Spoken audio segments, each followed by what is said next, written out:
A sample of 15 days is taken from the large dataset for Perth in June and July in 1987.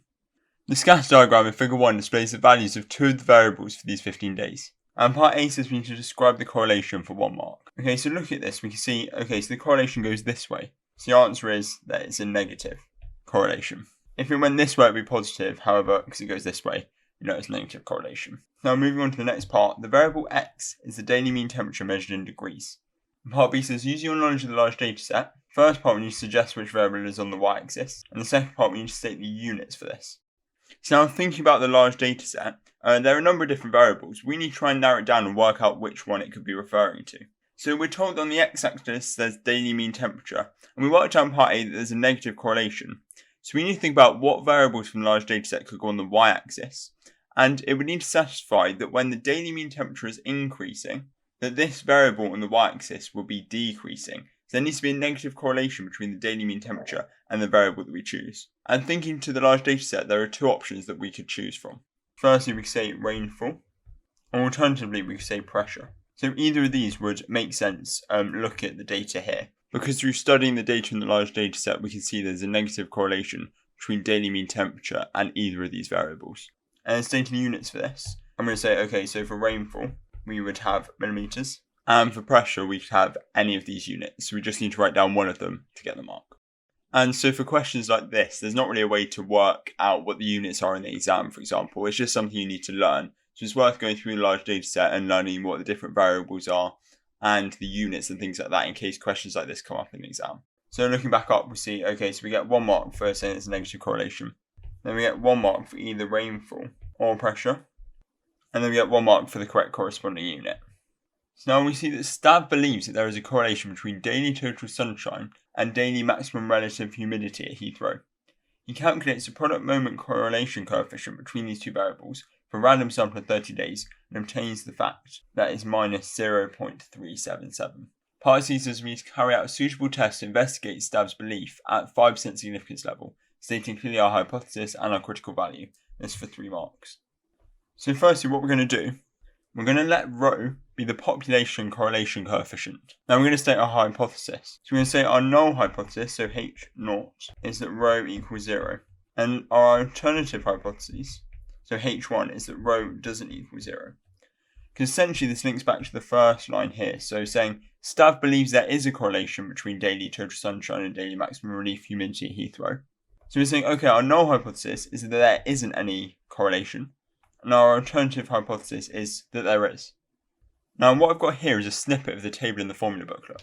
And we're going to use this to work out the critical value. But first we're going to write down the information we know.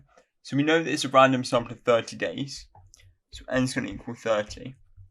And the significance level equals 5%. However, because it's a two-tailed test, we need to divide that by 2. And we know it's a two-tailed test because by looking at our alternative hypothesis, we've got this doesn't equals here. So it's not greater than or less than, it doesn't equals. So it could be greater than or less than, so it's two-tailed. So using this information here, we can work out the critical value. So going across, okay, so we're going to be in this column here, and going down to a sample size of 30. We're going to meet in the middle here at 0.3610. So now I'm going to draw out a little line here to help visualize it. We've got a 0 in the middle, we've got 1 in the top, and we've got -1 here. Because the critical value we've got here was 0.3610. So, okay, so here, just really roughly, we're going to have 0.3610. However, because it's a two-tailed test, we're now going to need to add the critical value over this side as well. We've got -0.3610. So our critical region, because it's a two-tailed test, is going to be this area here, or this area here. We need to see whether we fall into that critical region. So looking back up at the question, we can see that the product moment correlation coefficient is -0.377. You see, so that falls in here. So we're in the critical region. So, okay, so our critical value is this, -0.3610. And because R, so -0.377, is less than our critical value, which is -0.3610, it lies within the critical region. So therefore we can say it's a significant result, and there is evidence of a correlation between daily total sunshine and daily maximum relative humidity. So looking through, we get 1 mark for stating our hypotheses here. We get a second mark for the critical value, and the final mark for all of this conclusion here. And lastly, on a random day at Heathrow, the daily maximum relative humidity was 97%. And part D says we need to comment on the number of hours of sunshine you would expect on that day, giving a reason for your answer.